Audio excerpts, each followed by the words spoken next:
तो चलिए आज फिर वही जोश और वही पॉजिटिव एनर्जी के साथ आज फिर लेता है हिंदी का शानदार क्लास।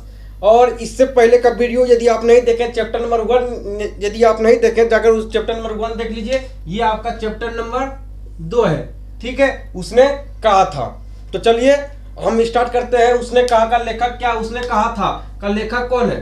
तो चंद्रधर शर्मा गुलेरी। आपके दिमाग में एक बात तो हमेशा चल रहा होगा, एक बात जरूर चल रहा होगा कि ये उसने कहा था चैप्टर का नाम ही क्यों रखा, और कुछ तो रख सकता था। चंद्रधर शर्मा गुलेरी जी उसने कहा था चैप्टर का नाम क्यों रखे, और तो कोई दूसरा चीज भी रख सकते थे। तो ये बात हम अभी नहीं जानकर बल्कि लास्ट में जानेंगे, जब कहानी समाप्त होगा खुद मालूम चल जाएगा क्यों इसका नाम रखा था, ठीक है। तो चलिए जानते हैं क्यों रखा था ऐसा नाम। तो सुनिएगा, किताब निकालिए, किताब निकाल कर बैठिए और ध्यान दीजिएगा कि हम कहाँ पे पढ़ा रहे हैं, कहाँ पे गलतियां कर रहे हैं। उसने कहा था बड़े बड़े शहरों के इक्के गाड़ी वालों की जवान के कोड़ों से जिनकी पीठ छिल गई है और कान पक गए हैं उनसे हमारी प्रार्थना है कि अमृतसर के बम्बू काट वालों की बोली का मरहम लगावे।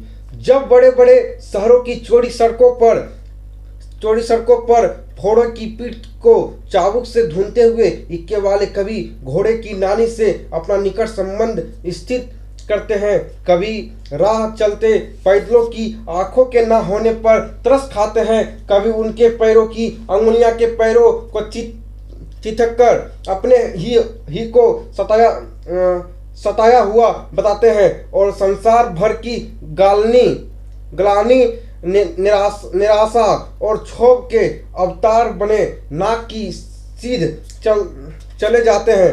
जब अमृतसर में उनकी बिरादरी वाले तंग चक्करदार गालियों में हर एक लड़ी वाले के लिए ठहरकर सब्र का समुद्र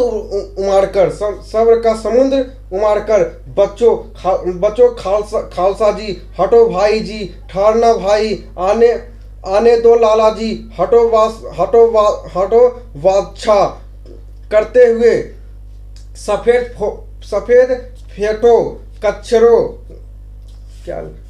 कचरों और बतकों, गन्ने और खमचों और भारे वालों के जंगल में राख खेते हैं। कहने का मतलब यह है कि कोई अमृतसर के कोई रिक्शा वाला होता है जो कि राह पे चलता हुआ यानी कि सड़कों पे चलते हुए राही को तरह तरह के बातों को वो बोलते हैं उसी, और ये वही चीज इसमें बताया जा रहा है कि किस प्रकार के बातों का वो यूज करता है, किस बातों के यूज करता है। तो देखिए यहाँ पे लिखा हुआ है, यहाँ पे कहाँ पे पढ़े थे, हाँ, बच्चों खालसा जी हटो भाई जी, ठहरना भाई, आने दो लाला जी, हटो वाच्छा करते हुए सफेद फोड़े कचरों और बतकों, गन्ने और खमचों और भारे वालों के जंगल में राह खेते हैं। क्या मजाल है कि जी और साहब बिना सुने किसी को हटाना पड़े, यानी कहने मतलब है बिना यानी कि बिना शब्द में जी लगाए हुए कोई हट ही नहीं सकता है ना, जी लगाना पड़ता है तो ही लोग हटता है, ठीक है। या बात नहीं कि उनकी जीभ चलती है, पर मीठी छुरी की तरह महीन मार करती है। यदि कोई बुढ़िया बार बार चितौनी देने पर भी लीक से नहीं हटती तो उनकी बचनावली के ये नमूने हैं। हट जा जीनो जोगिए, हट जा कर्मा वालिए, हट जा पुता वा प्यारिए, बच जा लंबी वालिए। समृष्ट में इनका अर्थ है कि तू जीने योग्य है, तू भाग्य वाली है, पुत्रों की प्यारी है, लंबी उम्र तेरे सामने है, तू क्यों मेरे पहियों के नीचे आना चाहती है, बच जा। यानी कि घोड़े वाले कह रहे हैं, इनकी रिक्शे वाले कह रहे हैं कि जब बूढ़ी औरत जब राह पे चलती है, जब वो नहीं सुनती है तो उनके लिए तरह तरह का शब्द हम यूज करते हैं। यहाँ पे ये समझाया जा रहा है, ठीक है। तो ध्यान दीजिएगा, अभी मजा नहीं आएगा, मजा तब आएगा जब इसके अंदर और प्रवेश करेंगे तो और मजा आएगा, ठीक है। बशर्ते अभी ध्यान दीजिए। ऐसे बम्बू काट वालों के बीच में होकर लड़का एक लड़की चौक की एक दुकान पर आ मिले। देखिए एक लड़का और एक लड़की, एक लड़का और एक लड़की, ध्यान दीजिएगा, एक लड़का और एक लड़की, थोड़ा बना देते हैं थोड़ा, है ना, एक लड़का और लड़की, एक और लड़का एक लड़की, ठीक है, एक लड़का और एक लड़की। इस लड़का का क्या नाम होता है? इस लड़का का नाम होता है लहना सिंह। लिख देते हैं, अभी हम लिख देते हैं। इस लड़का का क्या नाम होता है? तो इस लड़के का नाम होता है लहना सिंह। चलिए हम लिखते हैं लहना सिंह। लहना सिंह और इसका तो सूबेदारनी, सूबेदारनी। इस दोनों में क्या होता है? लहना सिंह और सूबेदारनी में क्या होता है? बच्चा में, यानी कि जैसे अभी नहीं देखते हैं कि 10 वर्ष का ही होता है ना, छोटा सा जो कि अभी माँ के गर्भ से पैदा ही होता है, उसको भी लंगड़िया बीमारी धर लेता है। उसी प्रकार जब ये लहना सिंह जब छोटा था और सूबेदारनी जब छोटी थी, तो इस दोनों में क्या हुआ? तो इश्क मोहब्बत वाला काम हो गया, ठीक है, क्योंकि लंगड़िया बीमारी वाला काम हो गया था, ठीक है। उसके बाद इसका शादी हो जाता है सूबेदार के साथ, सूबेदारनी का शादी सूबेदार के साथ हो जाता है ना। उसके बाद इसका दिल टूट जाता है, दिल टूट जाता है, ठीक है। क्या टूटता है? तो दिल इस प्रकार टूट जाता है, इस प्रकार दिल जो था वो बिखर जाता है टूट के, है ना। तो चलिए अभी हम जब चैप्टर के अंदर जब प्रवेश करेंगे, चैप्टर के अंदर, तो और बढ़िया से मालूम चलेगा। और कहानी बहुत ही लाजवाब है, ठीक है। ऐसे बम्बू कट वालों के बीच में होकर लड़का और एक लड़की चौक के एक दुकान में मिली, क्योंकि एक लड़का और एक लड़की, एक लड़का और एक लड़की जो था वह चौक के बाजार पे जाकर मिलती है। उसके बालों और इसके ढीले सूतने से जान पड़ता था कि दोनों सिख है, यानी दोनों क्या था? जो लड़का और लड़की, याद रखिएगा ऑब्जेक्टिव में बनता है, जो लड़का और लड़की जो चौक पर मिला था, ये दोनों कौन से धर्म के थे? तो सिख धर्म के। कौन से धर्म के थे? तो सिख धर्म के थे। याद रखिए, ये सब याद रखने का चीज है। कौन सा धर्म का था? तो ये सिख धर्म का था, ठीक है, सिख धर्म का था। दोनों लड़का और लड़की कौन सा धर्म के थे? तो दोनों लड़का और लड़की कौन सा धर्म का था? तो सिख धर्म का था, याद रखिएगा, सिख धर्म का था, ठीक है। उसके बाद कहा जा रहा है वो अपने मामा के केस धोने के लिए दही लेने आया था, यानी कि कहने का मतलब है, या लहना सिंह जो था मामा के केस धोने के लिए क्या लेना आया था? तो दही लेना आया था। मामा के केस धोने के लिए, मामा के केस धोने के लिए क्या लेना आया था? तो दही लेना आया था, दही लेना आया था। दुकान पे दही लेना आया था, ठीक है। और यह रसोई के लिए बढ़िया, यह रसोई के लिए बढ़िया लेनी है कि रसोई के लिए जो था वह काम, यानी कि रसोई के लिए कुछ सामान लेने के लिए आई थी। कौन? तो लड़की। दुकानदार एक परदेसी से गुथ रहा था जो शेर भर गीले पापड़ों की गट्ठी को गिने बिना हटता ना था। तेरे घर कहाँ है? मगरे में और तेरे माझे में, यानी कि कहने मतलब है तेरे घर कहाँ है? तो मगरे में किसका घर था? तो सुबह इस लड़की का घर कहाँ था? इस लड़की का घर कहाँ था? तो मगरे में। याद रखिएगा, लड़की का घर कहाँ था? तो लड़की का जो घर था वो मगरे में था। और ये लड़का जो, इसका घर कहाँ था? इस लड़का का घर कहाँ था? तो इस लड़का का घर कहाँ था? तो याद रखिएगा, मांझे में। कहाँ था? इस लड़का का घर कहाँ था? तो मांझे में। इस लड़का का घर कहाँ था? तो घर था इसका मांझे। घर कहाँ था? मांझे में। और लड़की का घर कहाँ था? तो मगरे में। दोनों में बात विचार होता है और पूछता है तेरे घर कहाँ था? तेरे घर कहाँ है? तो ये लड़की बोलती है मगरे में। और लड़की पूछती है कि तेरा घर कहाँ है? तो ये लड़का बोलता है मांझे में। ये लड़का बोलता है मांझे में। मांझे में यहाँ कहाँ रहती है? मांझे में यहाँ कहाँ रहती? मांझे में। तेरे घर कहाँ है? मगरे में। नहीं ठीक है, सॉरी तेरे घर कहाँ है? तो इसका यानी कहने मतलब तेरे घर कहाँ है?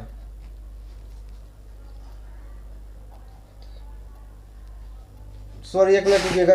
तेरे घर कहाँ है? तो मगरे में और तेरे मांझे में। तेरे मांझे में यहाँ कहाँ रहती है? यहाँ हाँ ठीक है। ये लड़की उसके बाद ये लड़का जो होता है इससे पूछता है कि तुम यहाँ किसके यहाँ रहती हो? तो ये लड़की बोलती है ये मामा जी के यहाँ मैं रहता हूँ। कौन बोलती है? तो मामा जी। इसके मामा जी का क्या नाम था? तो अनंत सिंह।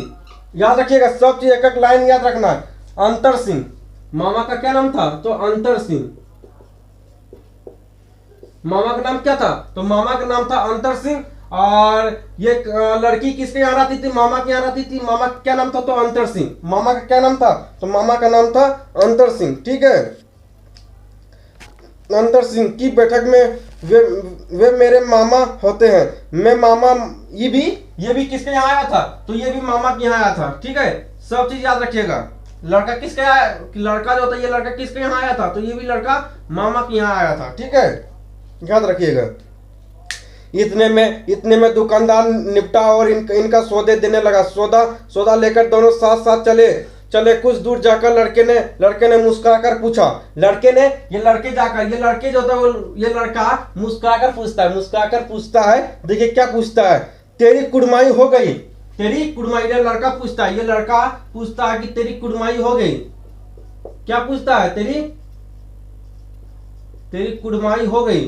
कुड़माई मतलब कुड़माई मतलब होता है सगाई। कुड़माई मतलब क्या था? तो कुड़माई मतलब होता है सगाई। इनकी ये लड़का लड़की से पूछता है, लड़का लड़की से पूछता है कि तेरा कुड़माई हो गया, यानी कि सगाई तुम्हारा हो गया। तो लड़की देखो क्या कहती है इनका, उसके बाद तेरी कुड़माई हो गई। तो इस पर लड़की कुछ आके चढ़ाकर धत कहकर दौड़ गई। यानी लड़की से जब ये लड़का लड़की से पूछता है कि तेरा कुड़माई हो गया, तो लड़की धत कहकर भाग जाती है ना। लड़का मुंह देखता रह गया, क्योंकि लड़का मुंह देखता हुआ रह गया। क्या आप लोग भी ऐसा करते हैं? चलिए, उसके बाद दूसरे तीसरे दिन सब्जी वाले के यहाँ दूध वाले के यहाँ अकस्मात दोनों मिल जाते हैं। कहने मतलब है कि कभी कभी दूध वाले के यहाँ सब्जी वाले के यहाँ दोनों मिल जाती है। ये मिल जाती है। ठीक है, इस प्रकार भेंट होने लगता है। महीना भर यही हाल रहा। 2-3 बार लड़के ने फिर पूछा, तेरी कुड़माई हो गई? 2-3 बार फिर पूछा। जब ये लड़का लड़की के साथ मिलता था तो बार एक ही सवाल पूछता था, तेरी कुड़माई हो गई। ये एग्जाम में क्वेश्चन पूछा जाता है कि लड़का बार बार लड़की से क्या पूछता था? तो तेरी कुड़माई हो गई। ठीक है, और उत्तर में वही धात मिला। एक दिन जब फिर लड़के ने वैसे ही हंसी में चिढ़ाने के लिए पूछा, तब लड़की ने लड़के के संभावना के विरुद्ध बोली, हाँ हो गई। गुस्सा से बार बार यदि आप किसी से कुछ पूछने लगते हैं ना तो वो गुस्सा हो जाता है, और गुस्सा में जो होता है वो जो उसको समझ आता है वो उठपटांग बात बोल देता है। ठीक है, उसी प्रकार लड़की ये बोल दी, हाँ मेरा कुड़माई हो गया, कि मेरा कुड़माई मतलब मेरा सगाई हो गया। ठीक है, अब उसका दिल टूट जाता है कि अब तो इसका सगाई हो गया। जिसका पीछा हम कर रहे थे ना, जिसके साथ हमारा लवरिया बीमारी चल रहा था, वो तो उसका तो सगाई हो चुका है ना। जिसके साथ लवरिया बीमारी, इनकी दोनों का जब लवरिया बीमारी जिसके साथ चल रहा था इस लड़की के साथ, तो इसका तो शादी हो गया, यानी कि इसका सगाई तो हो गया। अब इसके ऊपर क्या बीतता होगा बेचारा, आप लोग तो खुद बहुत बढ़िया सब जानते होंगे कि क्या बीतेगा अभी इसका, जब इसका सगाई हो गया, है ना। ये तो झूठ बोली कि हमारा सगाई हो गया, है ना। लेकिन ये बेचारा बार क्या हो गया इसका। चलो कोई बात नहीं, होता है। उसके बाद वैसे ही हंसी में चिढ़ाने के लिए पूछा तब लड़के संभावना के विरुद्ध बोली, हाँ हो गई। कब? तो लड़का पूछता कब हो गया? हम तो इतना दिन से तुम्हारा पीछा कर रहे हैं, कब हो गया तुम्हारा सगाई हो गया? तो बोलती है, कल देखते नहीं या रेशम से कड़ा हुआ सालू, इनकी रेशम का कोई सालू पीनी होगी। तो बोलता है ये नहीं तुमको दिख रहा है, ये उजला रेशम का होता है, वही रेशम का सालू। लड़की भाग गई। लड़के ने घर की राह ली। रास्ते में एक लड़की भाग गई और लड़के ने घर की राह ली। लड़के घर की राह लेने की, लड़का जो होता है अब ये घर चला जाता है। ये कहाँ चला जाता है? तो ये अब घर जाने लगता है। और घर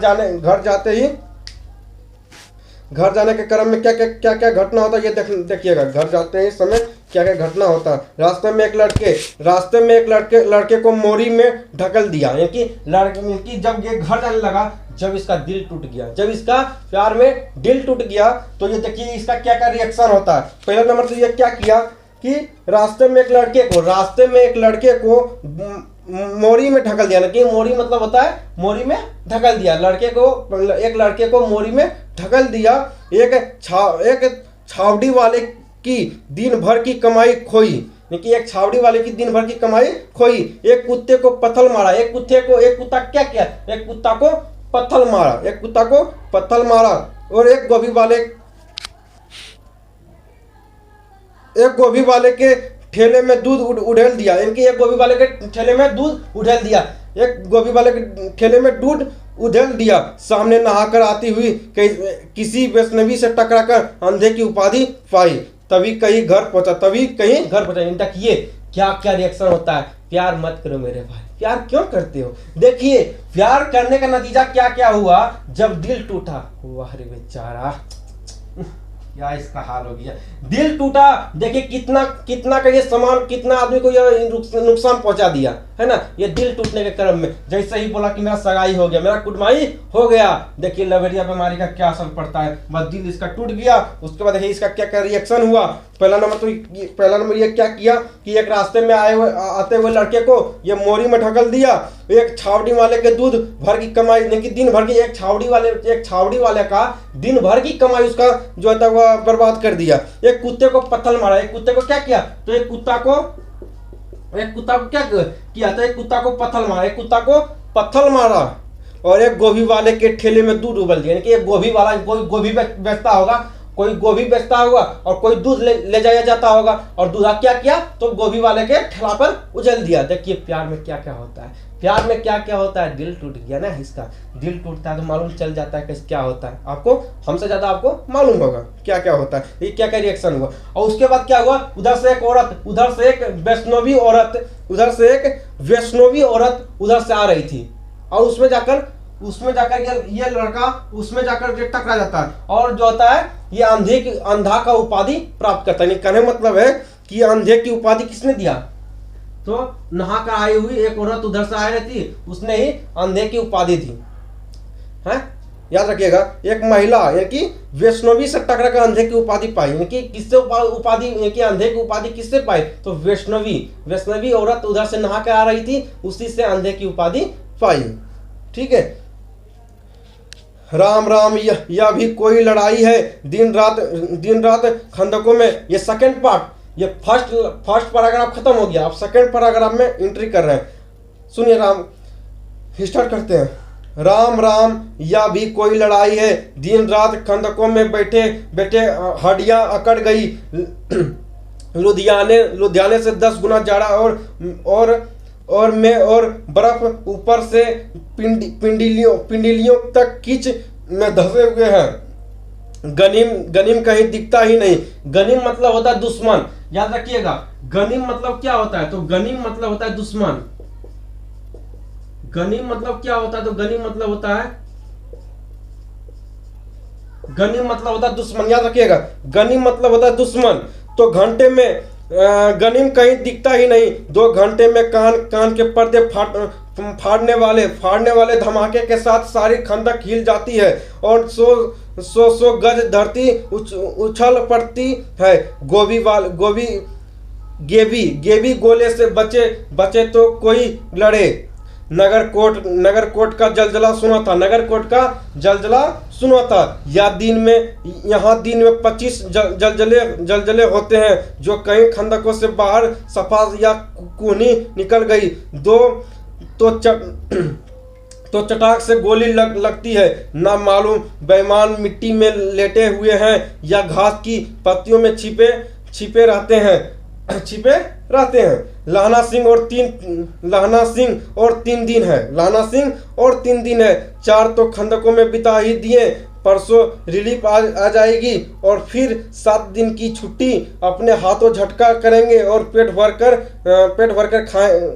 भर कर खाकर सोए रहेंगे। उसी फिरंगी मैम के बाग में मखमल सी हरी घास है, फल और दूध की वर्षा कर देती है। लाख लाख कहते हैं दाम नहीं लेती, कहती है तुम राजा हो और मेरे मुल्क को बचाने आए हो। कहने का मतलब एक फिरंगी मैम होता है, एक फिरंगी मैम होती है जो कि लहना सिंह बताए थे, इसका नाम क्या होता है, इसका नाम लहना सिंह होता है, जो कि लहना सिंह का बहुत ही ख्याल रखता है। और इसको जो होता है, इनको जो होता है वह इनको दूध देता है खाने के लिए, इनको पीने के लिए दूध देता है, फल देता है। और ये कहता है, इनकी लहना सिंह कहते हैं कि हमसे दाम ले लीजिए, लेकिन इससे दाम वह नहीं लेती है, वो फिरंगी मैम इनसे दाम नहीं लेती है। वही एक कह रहा है कि लाख बार कहते हैं कि आप हमसे दाम ले लीजिए, फल जो आप हमको दे रही हो, है ना, दूध दे रही हो, आप हमसे दाम ले लीजिए, लेकिन ये लेती नहीं है। और ये कहती है कि तुम मेरी मुल्क का रक्षा करने के लिए यहाँ पे आए हो, तुमसे हम दाम नहीं लेंगे। ठीक है। 4 दिन तक पलक नहीं झपी, बिना फेरे घोड़ा बिगड़ता है और बिना लड़े सिपाही। मुझे तो संगीन चढ़ाकर मार्च का हुक्म मिल जाए, फिर 7 जर्मनों को अकेला मारकर न लौटूं तो मुझे दरबार साहब की देहली पर मत्था टेकना नसीब न हो। निकालने मतलब है कि जर्मनी के साथ यहाँ क्या हो रहा है, जर्मनी के साथ यहाँ पे युद्ध हो रहा है, जर्मनी के साथ यहाँ पे क्या हो रहा है, तो जर्मनी के साथ यहाँ पे युद्ध हो रहा है। तो कहने का मतलब है भारत और जर्मनी में मान लीजिए कि युद्ध हो रहा है, तो जर्मनी वाला कि लहना सिंह कह रहा है कि मैं तो अकड़ गया, मेरा शरीर पूरा अकड़ गया, मुझे एक बार हुक्म मिल जाए ना तो पूरा जर्मनी वाले को ऐसे ही मुड़ा देंगे, जर्मनी वाले को ऐसे ही सिर्फ हुक्म मुझे मिल जाए ऐसे ही हम उड़ा देंगे। ठीक है। पाजी कही के कलों के घोड़े संगीन देखते ही मुंह फाड़ देते हैं और पैर पकड़ने लगते हैं। यो अंधेरे में 30 मन को गोला फेंकते हैं। उस दिन धावा किया था, 4 मील तक एक जर्मन नहीं छोड़ा था। पीछे जनरल ने हट आने का कमान दिया, नहीं तो यहीं तक हम आज रहने देंगे। कहने का मतलब यहाँ ये है कि लहना सिंह कह रहे हैं कि जब मैंने धावा बोला था, जब एक दिन मैंने धावा बोला था तो 4 मील तक जर्मनी नहीं दिखाई दे रहा था। 4 मील तक जो है जर्मन नहीं छोड़ा था, जिनकी 4 मील तक जर्मन नहीं छोड़ा था जब मैं धावा बोला था। ठीक है। तो आशा नहीं पूर्ण विश्वास है कि आपको पूरा हिंदी अर्थ बहुत ही बेहतरीन तरह से समझ आया होगा। तो मिलते हैं अगले वीडियो में, तब तक के लिए बाय बाय, टेक केयर।